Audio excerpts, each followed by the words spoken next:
Good morning, everyone, and welcome to our latest edition of our Incidentally Informed series of webinars. Today, we're discussing compliance issues and ransomware claims and pitfalls involved in those compliance issues. Joining me today is Andrew Lipton from AmTrust and Greg Bautista from Mullen Coughlin. Andrew Lipton is the Vice President and Head of Cyber Claims at AmTrust Financial Services.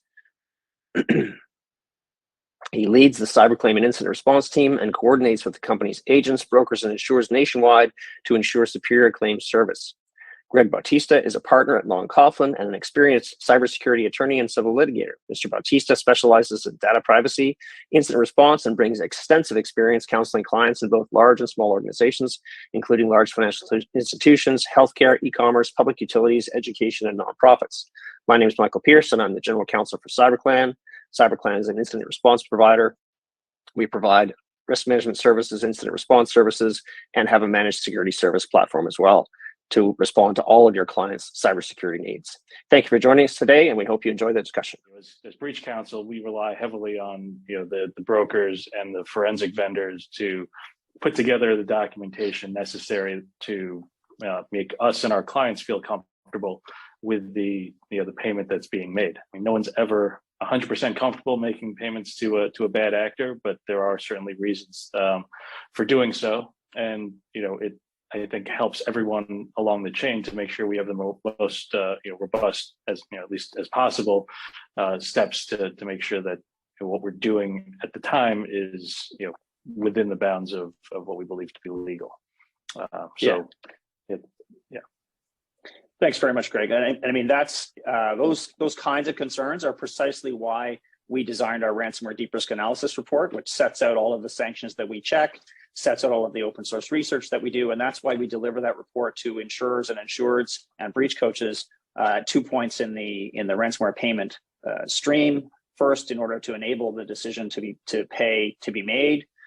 So, just as an indication of whether or not this is a ransom that can be paid, to make sure that none of the entities or identifiable parties are sanctioned or sanction adjacent. And then at the second point, just before payment is made, to ensure that we've informed everyone should a change have been made or a change have occurred or a sanction applied in the intervening period between the first check and collecting the funds and then making the payment. So, just to add on to that, it has evolved, over the years. This used to be, run the Bitcoin wallet against the sanction list. There was maybe a handful of wallets on that list every time it cleared, and there was no issue. Now we're looking deeper. We're looking, not just at the wallet address. We're also looking at some of the forensic artifacts, the identification of malwares that could be associated with a bad actor. For example, when Evil Core was the first threat group that hit that sanction list, there was malware, I believe it was Drydex, that it was associated with Evil Core. So if we found that within a forensic investigation, it gave us pause to move forward with that payment because it's potentially tied to a sanctioned entity. Yeah, and in doing the ransomware deep risk analysis report, we're not just looking at one thing. We're looking at the cryptocurrency wallet address, the threat actor if they can be identified, the ransomware variant, and any other identifiable information we have with regard to what's happened. And it's not just us doing that check. Our brokers do the same, and in fact, more sophisticated checks than we do. We pass and we involve them right at the front end these days. Get them involved right away and say, here are the indications of compromise we have. Here's all of the information we have. We do our own checks. We pass that on to them. They often will come back to us and ask us for things like artifacts so they can do a deeper check because they have access to information that we simply don't have access to. So yeah, there's a multi-layered system of due diligence that goes into all of the things that we do in the background to make sure that we're not making payments to entities that are sanctioned or sanction adjacent. And certainly, I would echo Greg's comments that in the past, even when I was acting as breach counsel, often it would just be, have you checked sanctions? Answer would come back, yes. Okay, thanks. Let's move forward. And for years, there wasn't even any documentation passed back and forth. But certainly, I think, as Andrew has indicated, when there's a need for a culture of compliance, the idea that you would simply have a verbal affirmation is just not good enough. You've got to have some documentation of that compliance. You've got to be able to show the regulatory authorities and all of the people in all of the organizations that are in the ecosystem who are asking for affirmation or confirmation that these things have been done, that they actually have been done. So certainly that's part of our process as well. Yeah, and certainly it's not just on the broker or the client, or everyone involved in that process is potentially at risk in having that strict liability tagged on them. So yeah, that's why as breach counsel, obviously we're part of the the communication process, decision making process with the client and the insurer, and we want to make sure that we're protecting everybody in that process. Yeah, and it's the same with us. We want to make sure that everyone is protected, including the breach counsel, the insurer, the insured, and of course ourselves. I mean, it's there is a certain amount of CYA in any sort of check you're doing, but of course the reason we document the check is so that everybody in the ecosystem is protected by the due diligence that we're engaging in. Andrew, do you have specific expectations that you're communicating to vendors and breach coaches with regard to sanction checks that need to get done, or is there some sort of how do you communicate that kind of need for a culture of compliance to your vendors? So, look, are there specifics other than sort of documentation that we can use in our files to make sure that if we were audited or anything like that, we can demonstrate that we've adhered to our own compliance procedures? I wouldn't label any specifics, but I think there's sort of an X factor to it. What I want to know from our panel vendors is that they take the process as seriously as we do, step by step, along with the partner breach counsel. For instance, we tend to prefer vendors that are registered MSBs with the Treasury Department because, again, and this probably comes from my own legal background, but it's that we're trying to zero out the instances where if an outside regulator, auditor, or anything like that were to look at the file after the fact, would they look through it and say that we weren't paying attention to those things, or that we were simply checking the box for compliance? No, we want to show every extra bit that we can. And that's where the whole concept of the culture comes from, which is, actually we do hold our vendors to a higher standard. We want to see that they actively involve themselves with the Treasury Department, if they can, if it makes sense. Or if there's another third party payor, that entity is licensed in that type of way, so that look, a lot of it is sort of this Monday morning quarterbacking. But if someone was to do that, was to look at the file, we want there to be very little daylight for a regulator or an auditor to see that we were somehow lax in those procedures. So, without labeling too many specifics, I think it's an attitude and a theme, really. And I want to know, we want to know as a program, that our partners are taking the process as seriously as we are. Thanks very much. So an interesting question in the Q&A, and thanks, Mark, for your question. The question reads as follows: forensic analysis takes a long time. Uncovering, for example, Evil Corp within Lockbit 3.0 requires a massive investigation to see if their TTPs are found. What do you do to manage the expectations of the victim or the carrier throughout this process? How about if the payment needs to be made prior to forensics being started and or completing? So certainly, in terms of our response to that, we do as much as we can within the time we have to do the proper due diligence on any of the indications of compromise, the ransomware variant, whatever other information we have, and we do that within the time frame that we have to do it in. And certainly, if there are concerns, then we would probably say, hold on, we can't do this just yet. You're always going to have scenarios where ransomware threat actors are demanding payment before you're ready to pay. And so sometimes that's why you open negotiations, not as a negotiation to pay, but a negotiation to stall, because it gives you time to do the proper forensic examination. And you never, ever want to be saying to an insurer or a breach coach as a forensics vendor, well, we didn't have time to get to that before we issued or before we said, yeah, sanctions are clear. I mean, you want to make sure that, you do the proper investigation before you agree to pay. And even if that means you have to stall the negotiations, stall. You can often do that Obviously there are different threat actors who have different thresholds for how long they will negotiate and what they're prepared to do.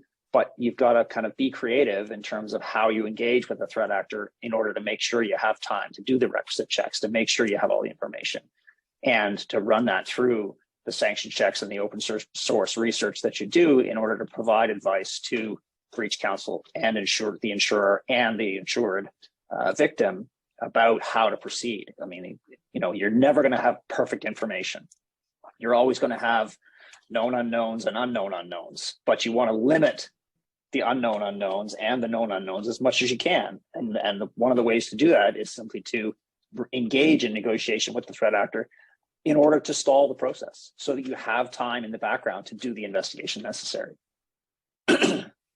Andrew and Greg, your thoughts on that? Yeah, I mean, we rely heavily on forensics to tell us that this is what we were able to see, but sometimes we just don't have the luxury, or the client doesn't have the luxury. Fortunately, a lot of companies are in a better position. We're seeing less payments necessary for decryption. So if it's a matter of stalling or trying to prevent publication, I know there's a lot of different positions and thoughts around whether that's worth actually doing, but it does give us an opportunity to make sure that more investigation can take place before making that payment. But again, it goes back to what do we know at the time? What diligence were we able to conduct, and then how does that balance with the needs of the business that's impacted? Is that taking them down? So I think there's some balancing that needs to happen in that scenario. Andrew? Yes. So just to add to that, I think in a way the question, and I'll do the politician thing where you answer the question that you would like to be asked of you. I think the question in of itself kind of demonstrates the point, which is that there are always unexpected situations that are far more complex than anything sort of put out in black and white, right? There may be instances, and this goes back again to culture of compliance and things like that. And I'll also add to that from the interest point of view, sort of a culture of standing by our insureds as our customers and the folks that we need to protect in this process, because we have in cyber insurance, as everybody knows, it's this unique situation where it's not just somebody being sued in another insurance scenario.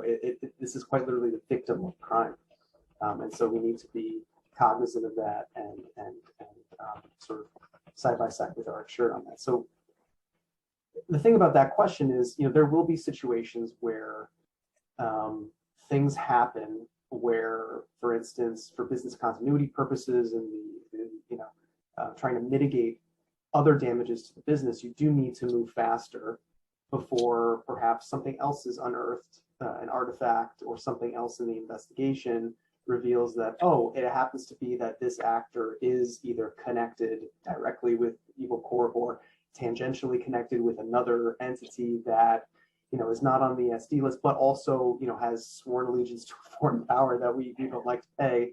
All of these things, what this is demonstrating is we can never truly know what each scenario will bring. So because of that, we need to establish that culture of compliance. We need to establish plans and procedures to have the checks in place, to move the insured through the process, to move ourselves through the process in the most efficient way, so that if something does happen, we're able to demonstrate to a regulator or to anyone else that we did the absolute best that we could under the circumstances within the program that we wrote out ourselves, right, to adhere to compliance.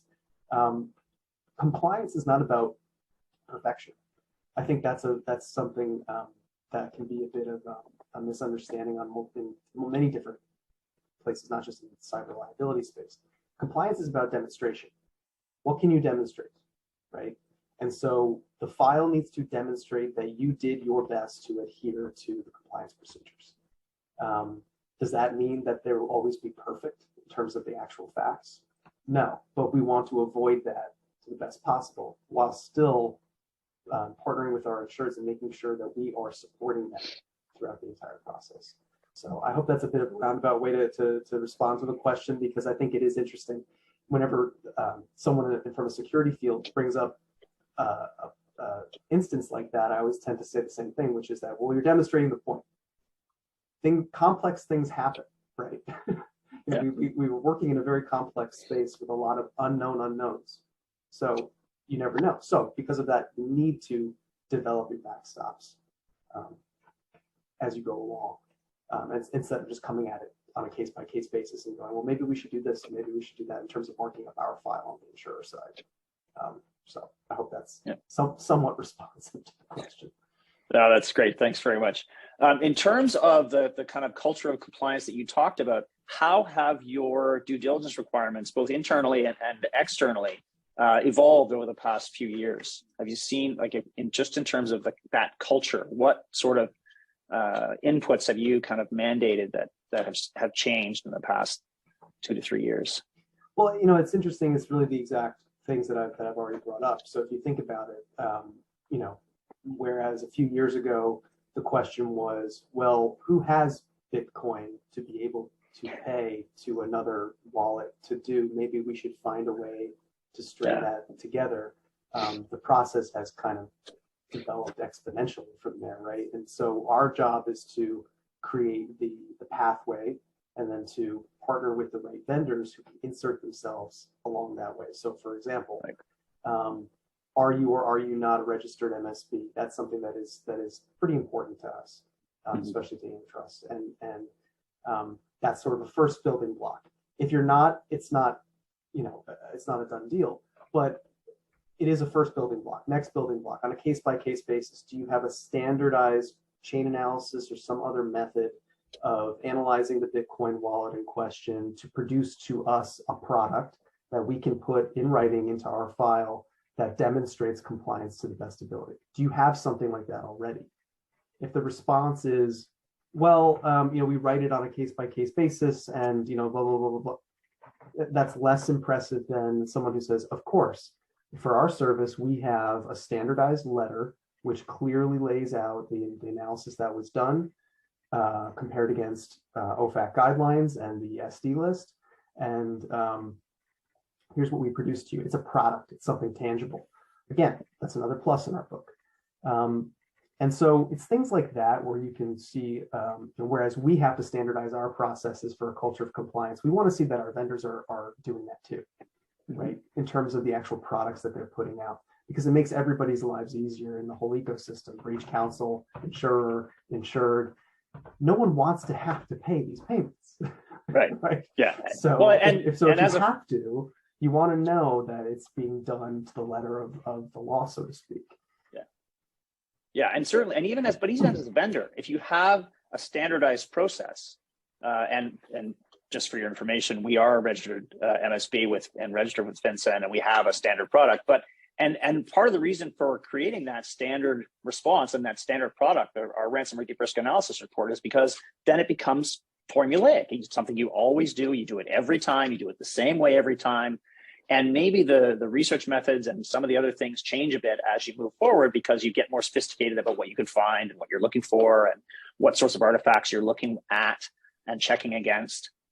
But certainly the product and what you're producing to the client is the same every time. And so that sort of thing streamlines the process, not just for the client and for the insurer and the breach coach and the insured, but internally for the forensics vendor. It's so much easier as an ongoing vendor if you have a process already in place and that all of the employees know, if we're going to make a ransomware payment, here's how we do it.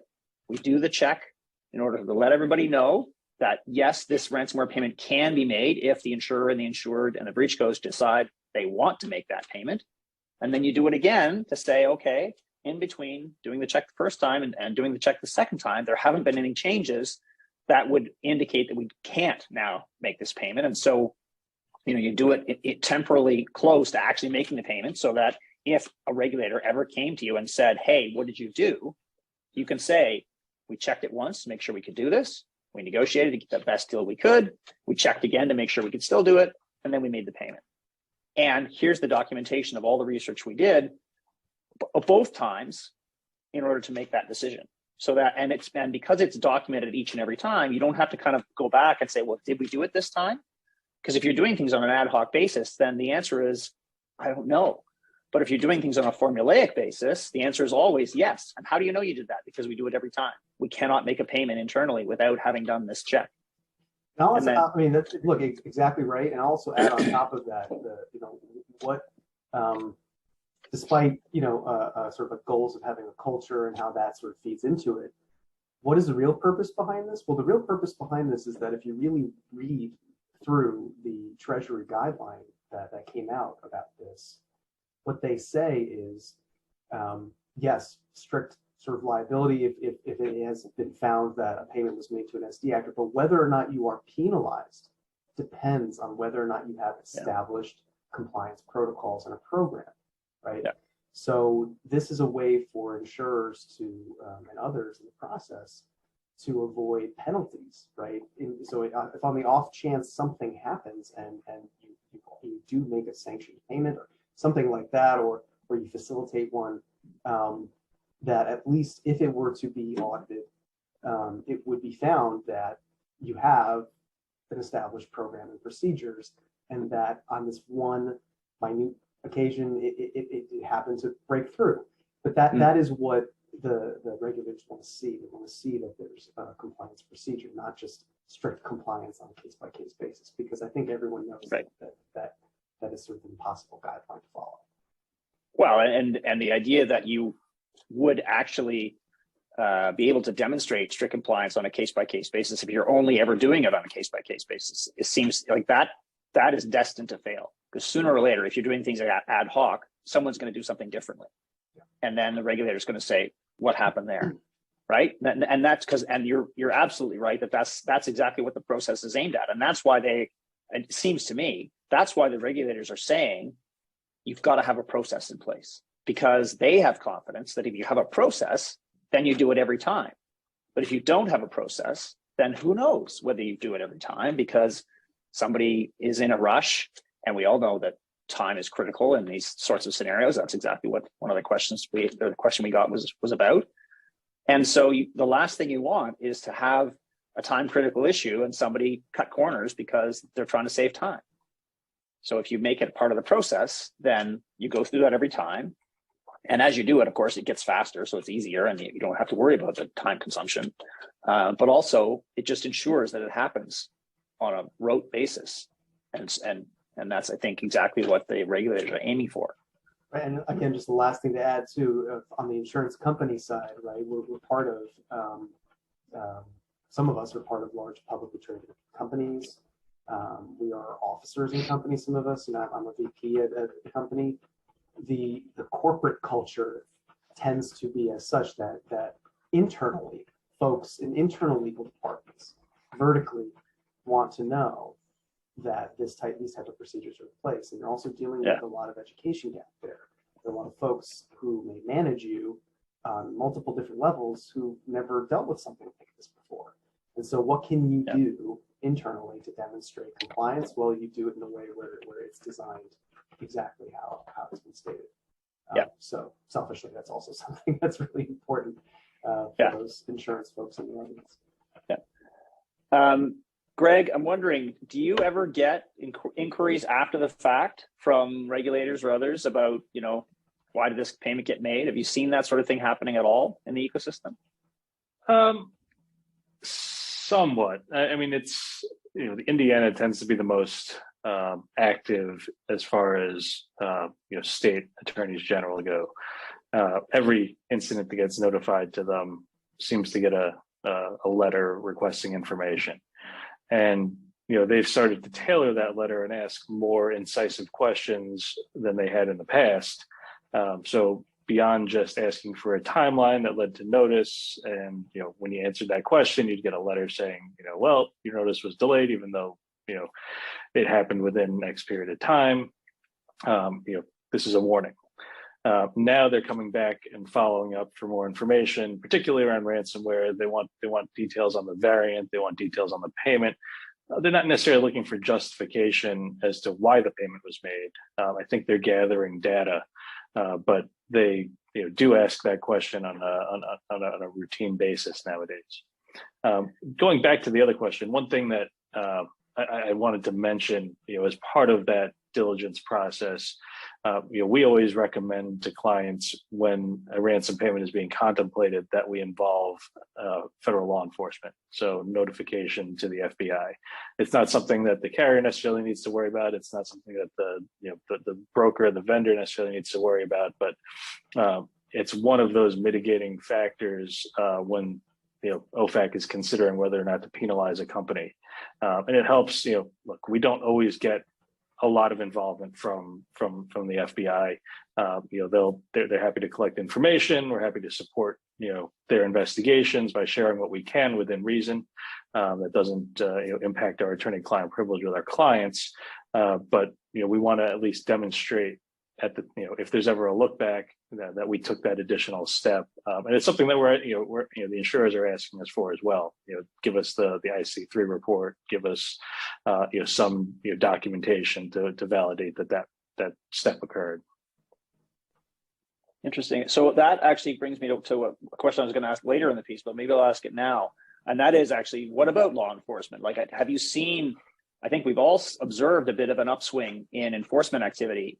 So in terms of letting the FBI know that you're about to make a payment, are you getting a response? Are you getting follow-up from them after the fact? Like, are they asking for more information? Certainly on this side of the border, and I'm in Canada, local, provincial, and our national RCMP are starting to be more interested in ransomware payments. They're starting to ask for data after the fact, but they're starting to ask, and it does seem to be mostly a data collection request where they're looking for information about who's doing what and what sort of threat actor activities going on. But I'm wondering what it's like in the U.S. just in terms of because we have seen a bit of a ramp up in enforcement activity. Yeah, I mean, we report pretty much every ransomware incident to federal law enforcement, to the FBI. Mm-hmm. When they respond, it's usually so the process. We notify them. If we have a contact at a field office where we know a particular variant task force sits, we'll reach out to them directly. But usually the local field office will respond first. Collect some basic information, and then offer to have a call if they've got the time with the task force that's investigating that particular variant or that particular threat actor. In those conversations, I'd say there's not a lot of information exchanged from us to law enforcement. They're trying to understand the incident. They will come back with requests for information, but really it's them giving us what they know about that threat group, what they typically see, if there's anything that they can share, but they don't really inquire too deeply into whether or not a ransom payment is going to be made or if it's being contemplated. Usually we'll share some level of that, but in the context of we're trying to figure out other ways that the client can recover or restore their systems. They have been much more active. So in the past several months, I would say, we've gotten some reach out from different task force representatives, in connection with certain variants, saying, "Hey, there may be ways that we can help you," which has been a nice development. We're seeing more of that type of outreach, more communication as far as threats that they're seeing, things that are potentially coming down the pike. We try and prepare for that. Some of them come to fruition, some of them don't. But at least we know that there's a much more focused effort from the different task forces and field offices within the FBI to try and at least help the companies that are being impacted. So I think it's making a difference. It's helped to avoid having to take steps to communicate with threat actors or having to make ransom payments in limited situations. But I think it's also helpful in they're scanning for credentials that are out there on the dark web. They're doing other things, and when they identify those whether it's data that's been published or credentials that have been published, they're actually reaching out to companies and saying, hey, just a heads up, this could be something you need to investigate. We're seeing more of those types of matters coming through where, we're doing an investigation and finding that it's, a precursor to ransomware, not, actual ransomware, but at least we're getting ahead of the problem. So I think it's been beneficial on that front as well. That's certainly a positive development. Andrew, are you kind of in contact with law enforcement at all in that space, and have you seen kind of an effect of the uptick in enforcement activity?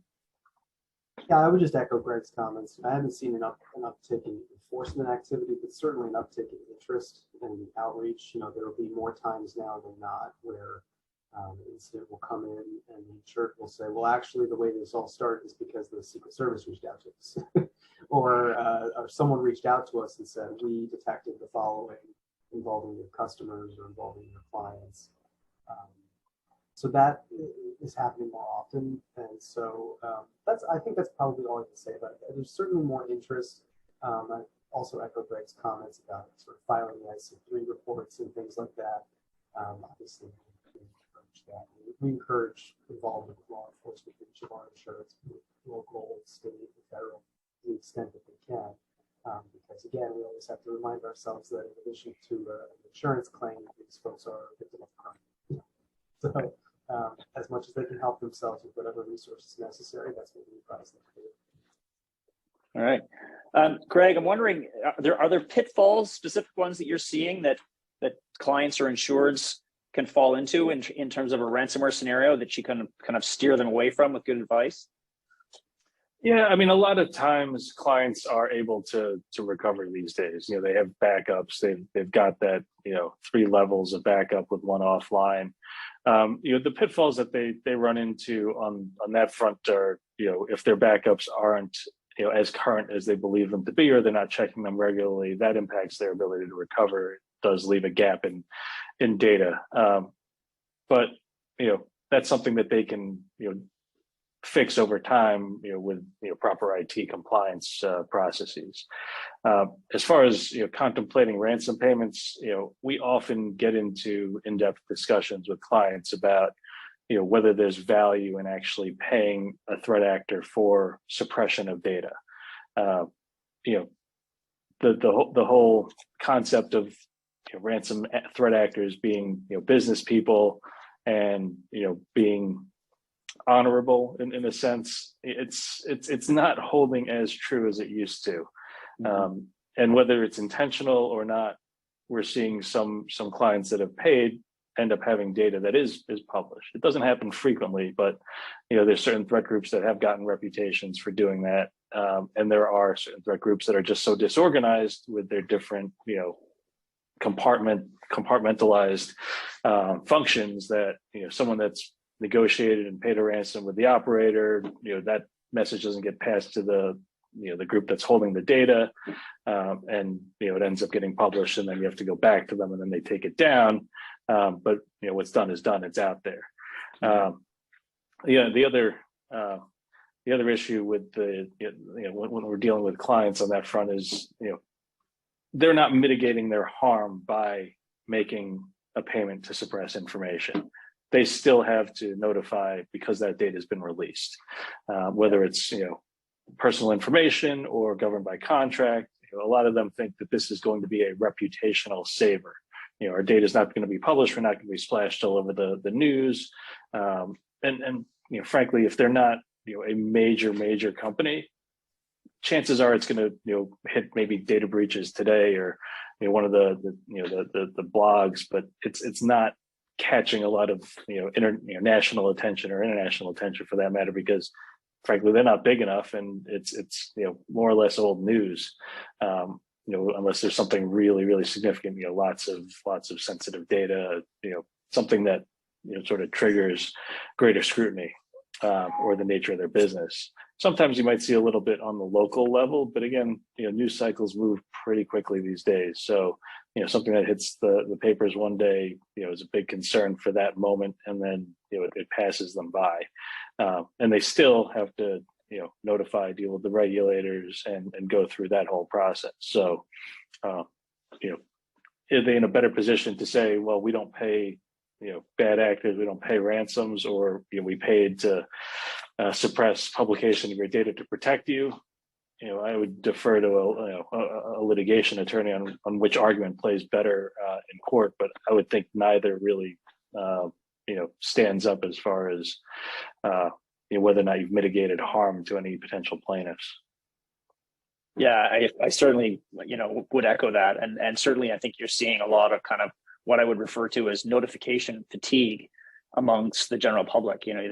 There's been so many breaches that unless you're Uber, for example, if your organization gets breached, it's a bit of a blip, and people move on. And even in the case of Uber, you saw their stock dip briefly, but it has mostly recovered. In the intervening period, and the reality is, there still isn't much information about that breach that's been released. And there's a ton of speculation online as to what happened and who's done what. And there was a report that the threat actor had been arrested, but ultimately there's still a real dearth of information about what happened there. And yet it looks as though Uber's stock price at the very least has, had a bit of a bounce back, and that, they move forward. So I think the perception that there used to be a huge PR hit from being the victim of a hack as an organization really has changed a lot in the last couple of years. It's also a question of PR, it's goodwill with customers.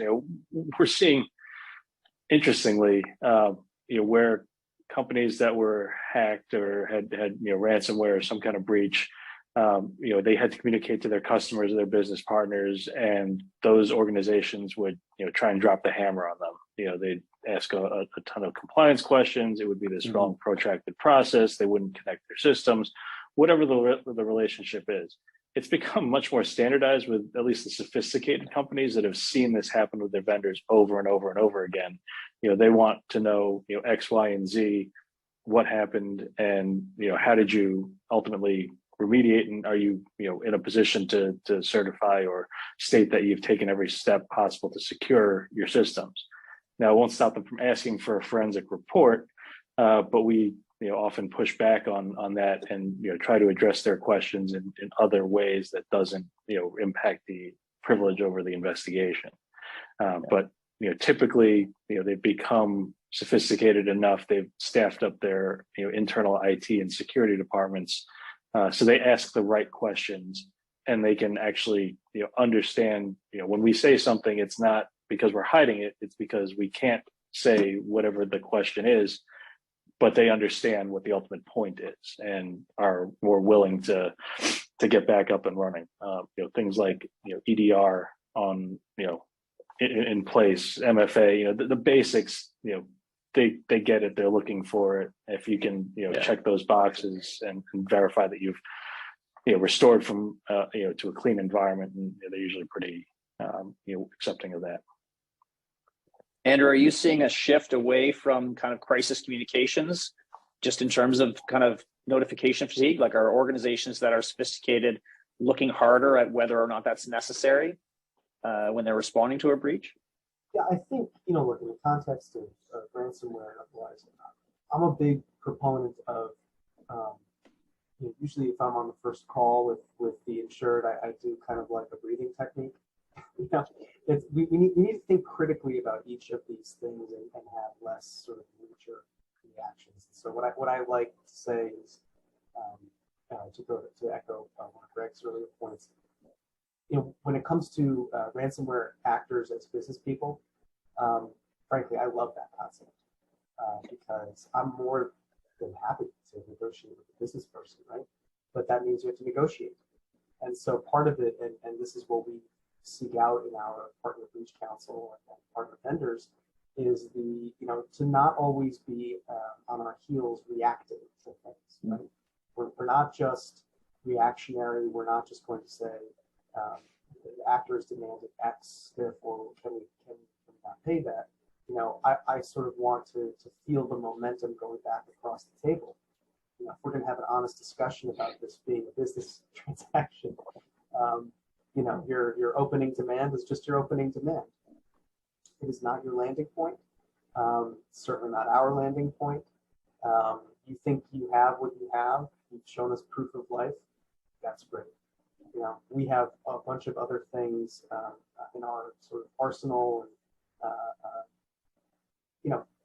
I want to see that there's a demonstration to the other side, to the sort of nefarious hacker side, that we're not just cowering victims.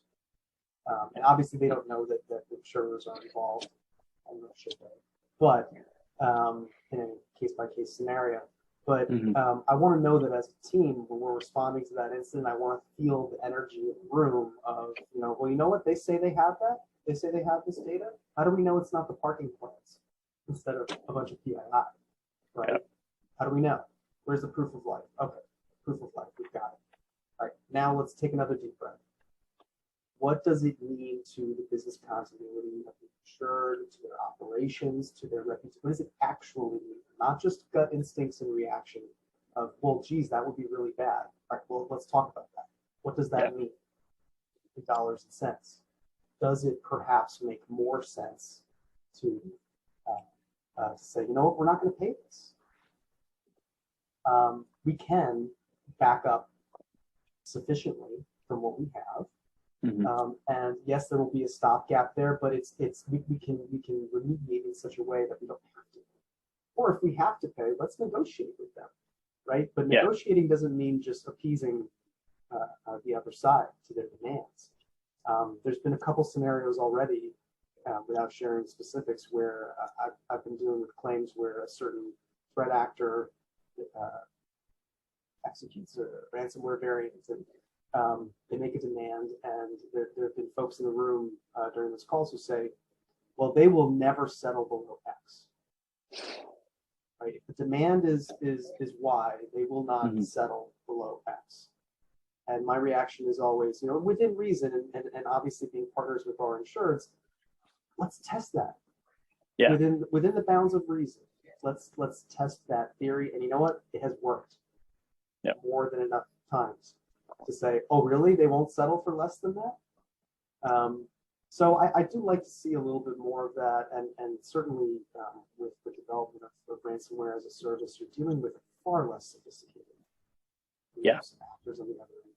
You never know who you're actually dealing with. Someone who's demanding $3 million, and if they get $100,000 out of it, and they're in Eastern Bulgaria, you may have made their year with $100,000. So why on earth would you pay a dime more than that? You never know. You don't know until you know. And so, and the question that I like to ask our insurers if we're engaged in ransomware negotiations is along the lines of the comments that Greg has made. What are you really paying for? What is it that you are buying? Because you're buying something. And for years, the answer back was, well, we're buying a decryption. First it was we're buying a decryption key. And now it's most of the time, not most of the time, but at least a larger number of, or a larger percentage of the time now, you don't have to buy the decryption key because, as Greg and you have both mentioned, a lot of companies have offline backups and they can restore. So you're not buying a decryption key anymore. So what are you buying? Well, maybe you're buying an assurance that data has been deleted. But certainly the privacy commissioners or regulators up here, and it seems down there as well, have said, look, you can pay for that if you want, but we don't think that has any value. So you're going to have to notify anyway. So ultimately, what is it that you're paying for? And, I like to ask that question of the threat actor. What am I buying from you? Because I don't see any value there. And sometimes, and as you say, if we're really dealing with business people, they should be able to say what they're providing. And, in my experience, they aren't really business people unless you're dealing with somebody high up. But the ransomware as a service people are not really business people. They're just trying to survive. So they don't have a good answer.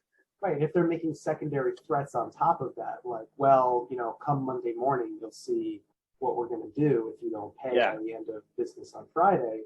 Well, that's also the reason why we partner with the cyber vendors that we do, to make sure that they've deployed the right tools and things on the network to call the bluff, right? To be able to say, nah, they can't do what they're purporting to threat to do.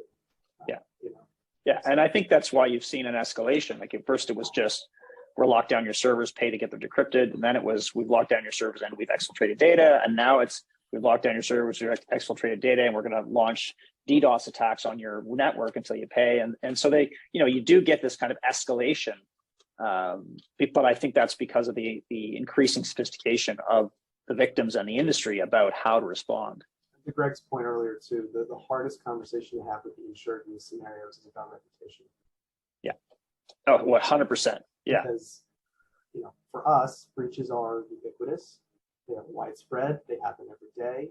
But if you're a business that, if you're a medium-sized business in the middle of the U.S. or Canada and you've never experienced something like this before and you have a dedicated client base, your reputation means something different to you than it does to us generally. Even though we care about it sincerely, it just means something different, and it's hard to have those conversations. And sometimes it is a difficult but good conversation to have. To say, we understand and respect your views and thoughts on reputation, but in a vacuum, here's what this is actually worth.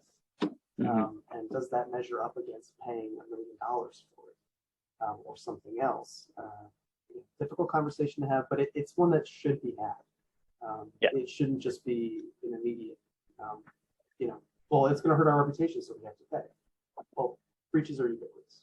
So well, and there's always the conversation too, depending on the limit in the policy, about erosion, right? And if you're going to have to notify anyway, maybe it's better to save the amount of money you're going to spend on the ransom payment and spend it on defense costs, because those are coming more often than not. If you have to notify, on both sides of the border, there's a high likelihood you're going to get sued. And those suits aren't always successful, but they still cost. And so if you're looking at a policy that has a limited limit, and I mean, depending on the nature of the demand and the size of the organization and all that other stuff, but you still have to think about the erosion of limits and what you really want to use those limits for. And certainly that's got to be something that we're talking to the insured victims about, giving them proper advice going forward. What's your limit? How much is this worth? How much do you need left over in case the worst happens and you get sued, and on and on and on. I mean, privacy lawsuits aren't cheap on either side of the border. So, that's certainly has to be a consideration, seems to me. We are getting close to noon, and I didn't want to keep anybody for more than an hour. If either of you have final comments, be happy to hear them, and then we'll sign off and let everybody go. Sure. I guess I can go first then. I think, Andrew's point around the culture of compliance, particularly for carriers, is really, of the utmost importance. I think, seeing that evolve over the last several years, has been, good for us as breach counsel, because we understand, your concerns.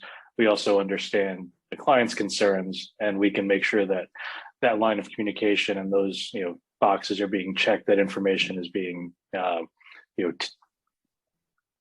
gathered and verified and shared, so that everyone is in a good position to respond. When clients get emotional about payments one way or the other, sometimes it ends up being easier for us, because they're so emotional that they don't want to pay, they'll never pay a bad actor, or they're so emotional, I'm going to lose my business, I need to pay. And we still have to counsel them on both sides of that, depending on what the impact of the business is.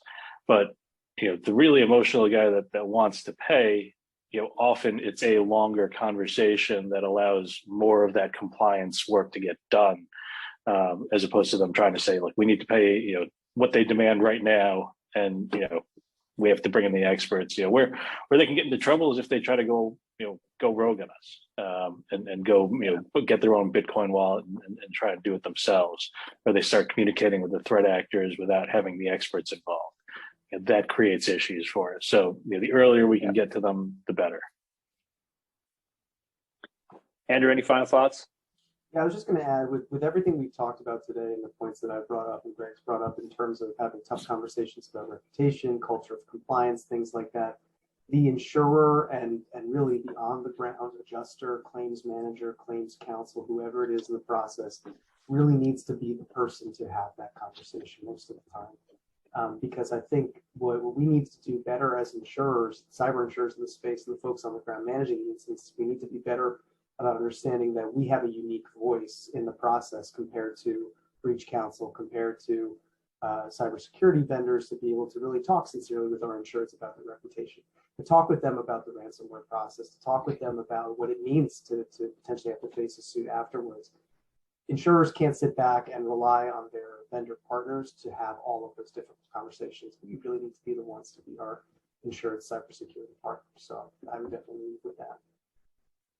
Thanks very much. Listen, I want to thank both of you for agreeing to participate today. I really enjoyed the discussion. Thank you to all the attendees for spending your time with us today. We're done. Thanks very much. Thanks, everybody. Thank you.